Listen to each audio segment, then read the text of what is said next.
네, 안녕하십니까. 주의 검을 보내사 영상 칼럼 제목 꿈인데요. 오늘 꿈에 대한 얘기를 한번 해볼까 합니다. 꿈, 과연 하나님의 인도를 받는 채널인가? 이게 과연 하나님께서 우리에게 계시를 주시는, 인도함을 주시는 어떤 거룩한 통로, 그러니까 구별된 통로로 볼 수 있겠느냐, 이제 뭐 이런 얘기인데요. 여러분 어떠십니까? 꿈으로 하나님 뜻을 알고 그걸로 진로를 이렇게 아주 구체적으로 절차마다 인도받은 혹시 그런 기억들이 있으십니까? 제가 묻는 거는요. 과장됨 없이 진짜로 꿈이 아주 명약관화하게 하나님의 인도하심을 아주 단계별로 시기 적절하게 나타나가지고 그때그때 탁탁 인도해주는 일이 있느냐, 이걸 묻는 겁니다. 뭐 이렇게 두루뭉술하게 얘기하고 있는 게 아니에요. 사실 제 경험만 놓고 보자면요. 저의 꿈은요.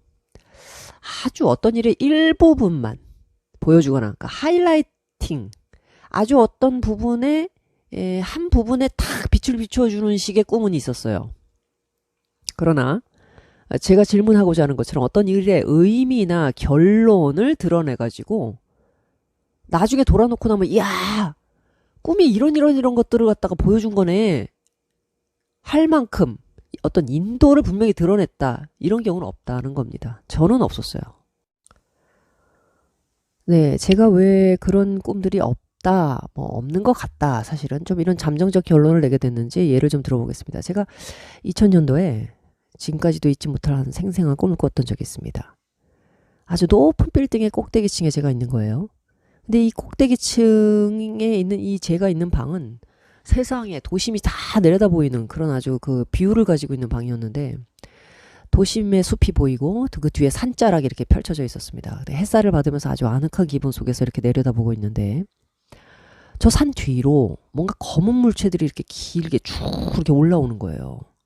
액체였어요. 물인 거예요. 제가 보니까. 그러니까 뭐 재난 영화 같은 데서 나오는 그런 장면이에요. 쓰나미 같은 검은 물체가, 물이 이렇게 훅 산 위로 올라오는데, 제가 볼 때는 무슨 거인이 몸을 일으키는 것 같은 거예요. 근데 저 물이 이제 산 위로 이렇게 올라서 가지고 산을 덮어서 내려오는데, 그 산이 올라오는 순간 제가 뭘 깨달았냐면 저 산이 인격체라는 거예요.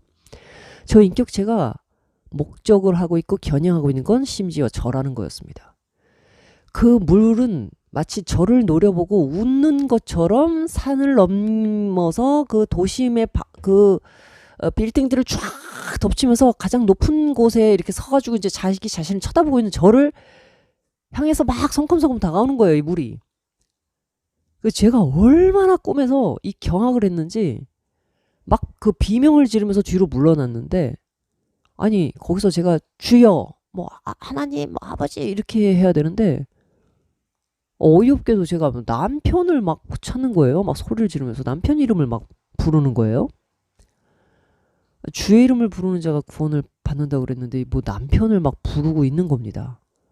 어쨌든 그 물이 거의 뭐 다 닥쳐왔을 때 제가 약간 정신을 잃는 듯 하면서 제가 그렇게 꿈에서 깼어요. 근데 이제 사실 저는 어지간한 꿈은 사실 좀 개무시하는 성격인데다가 별로 그런 걸 두려워하지도 않는 사람입니다. 성격상 그래요. 어떤 징조나 뭐 이런 거에 별로 이렇게 관심이 없는 사람인데, 그렇게 무서운 꿈은 정말 처음 꿔본 겁니다. 저는 가위를 눌리는 것도 별로 없어요. 근데 저는 이 꿈은 이상하게 제 정신을 압도할 만큼 굉장히 두려웠습니다. 솔직히 말하면 꿈을 꾸고 한 몇 시간 안에 제가 꿈을 딱 해석을 할 수 있게 된 거예요. 해석 때문에 무서웠던 겁니다.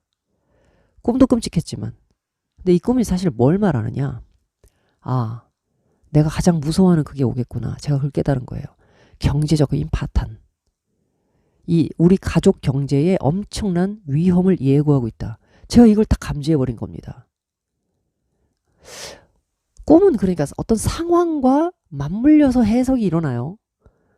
거기에 무슨 어떤 함수관계, 역학관계인지 잘 모르겠습니다. 근데 어쨌든 제가 느낄 때는 그때 당시 남편이 아주 무리하게 사업을 벌이고 있었거든요.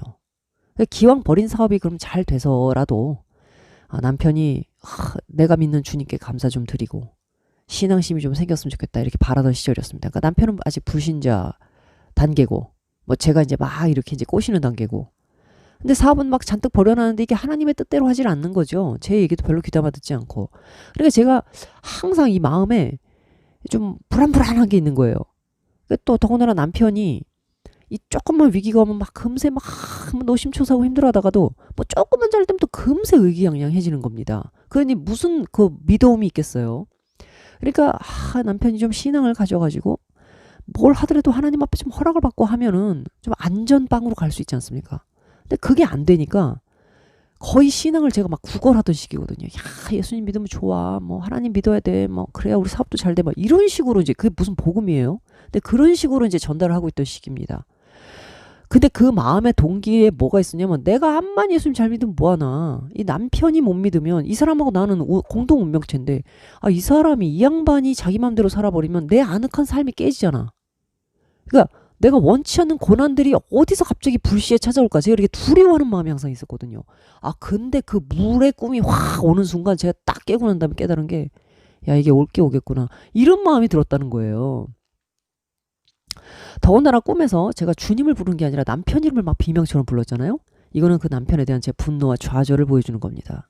그러니까 꿈은 저를 그런 식으로 덮치러 오는 경제적 파탄과 남편에 대한 분노를 보여주고 있고 그 재난 이후에 뭐 어떻게 돌아가는지 뭐 그 끝이 어떻게 이걸로 끝나는 건지 어쩐지 아무것도 나타나지 않은 채로 그렇게 끝난 겁니다.